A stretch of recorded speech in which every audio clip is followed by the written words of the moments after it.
Bismillahirrahmanirrahim. Welcome to Point to Ponder. Today we'll talk about the DC and AC. Though you are familiar, but then for the new entrants, that is young students who are entering in the electrical engineering field, I thought that I must, you know, clear their concepts. Now, as far as the DC direct current is concerned,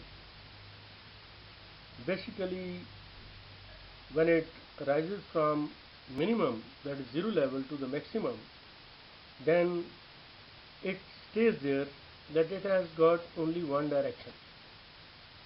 You can see in the diagram on the left hand side there are certain cells shown, and then there are batteries.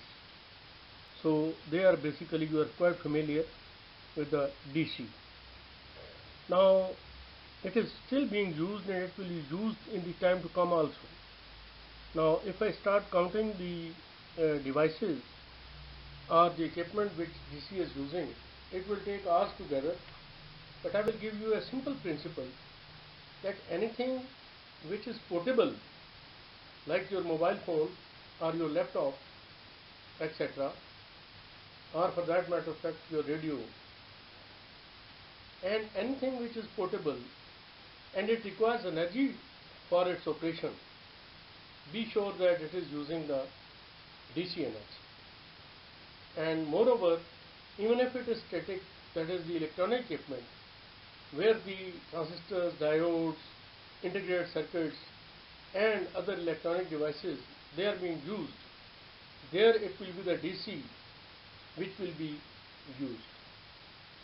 Now the limitation of this DC is that it cannot be produced, you can say, at a very large scale, that it can run very heavy machinery like your air conditioners, for example, or like your bigger, you can say,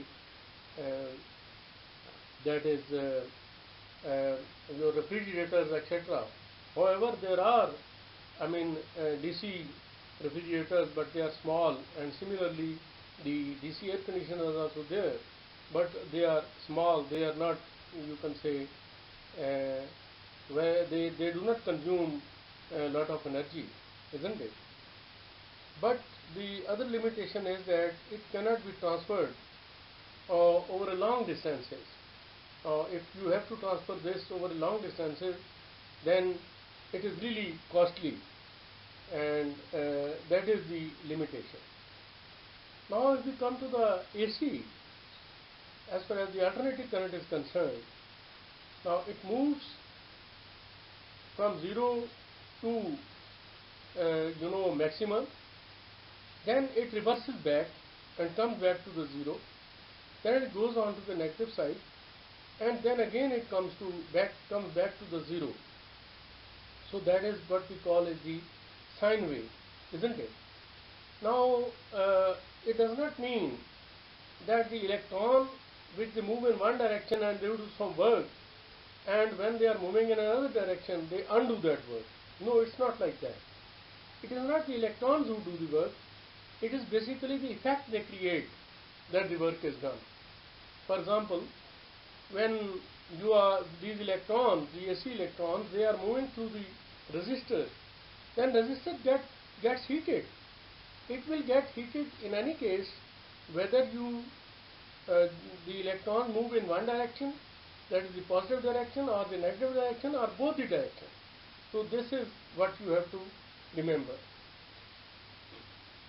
Now the other thing is that if these AC energy is required basically to run very heavy equipment, like in the industry, like the trains, like you can say your heavy air conditioners and your large, you can say, refrigerators and the fridges, etc. And similarly such like heavy equipment in the industry, as I said, and the trains, etc. Now it is and it can be transferred, you can say, very easily, kilometers together, miles together, from one place to another, that is where it is generated, like let's say the dams, and then it comes to the cities, or you can say the villages where the it has to be used by the human beings. So as far as the transfer is concerned, the basic principle is that it is transferred on the principle of P is equal to I square R, right? So power which is wasted or which is consumed, that is equal to I square R. So it can be transferred over the longer distances only if R is made small, that is you require thick wire, but then you cannot make it thick to the extent that its resistance is very low because it is costly. And even if you make it, basically it is the current which is passing, and current is basically the square. If resistance is doubled, you see, then you can say the current is quadruple. It is multiplied by 4, for example, in this case. So that is why you have to make the current as small as possible, but power has to remain the same. So when the current is made small, then the voltage obviously is very, very large, and that is why you must have seen when you are passing through these electricity pylons, you see it is written danger 144 thousand volts and something like that, or kilovolts you can say, and the current is obviously very small. So that way, when the current is kept small and the voltage of course is very high, and then it is transferred, then your P is equal to I square R, loss it reduces, right? It is minimized, and at the end of course you can say make it zero, it has to be there, but then it is minimized and it becomes economical to transfer the AC energy. And on the other side, you can say this small current, it is turned into the large current, or the large voltage, it is turned into the useful voltage to 20 volts with the help of the transformers. We will talk about the transformers in another video, but then these are the transformers, and transformers are the devices which basically increase or decrease the current and voltage, you can say, from one end to the other end. They transfer it, they convert it. That the small voltage, if you want to convert it into the large, it can be done, and similarly the current, but the power remains the same. So we will talk about it. Okay. Now the other thing where this apart from the running the heavy machines, this AC is concerned.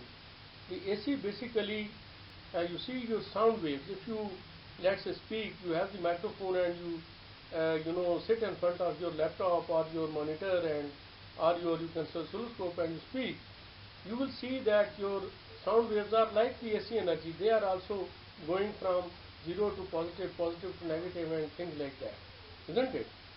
So yes, AC energy can be used basically to carry your sound waves also, that is the communication, isn't it?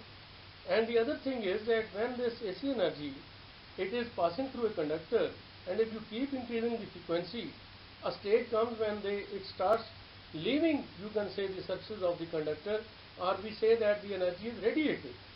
So once this energy is radiated, then obviously it can go like in your mobile phone, for example. You are quite familiar. It can travel kilometers and thousands of kilometers and millions of kilometers from one place to another place, and that is where it is being used as far as the radio energy is concerned. So this is in this short video I wanted to say about the DC and the AC. And this is obviously the mature engineers, or you can say the professionals. They know all these things, but then the young engineers, the new entrants in the electrical engineering field, they should be clear about the DC as well as the AC. Because one question which comes in the mind of a student is that, all right, AC is moving in one direction and it is doing a job or performing a task, and then it is moving in another direction, it is undo the job. No, it's not like that. It is not the movement of the current, movement of the electron from one place to another place, in one direction to the other direction, but it is basically the effect which they create that does the job. So thank you very much for this video, which you have watched, and if you, let's say, like it, then please subscribe the channel, and you share it, and you like it also, and you will keep getting these basic concepts, particularly the young people. Thank you very much.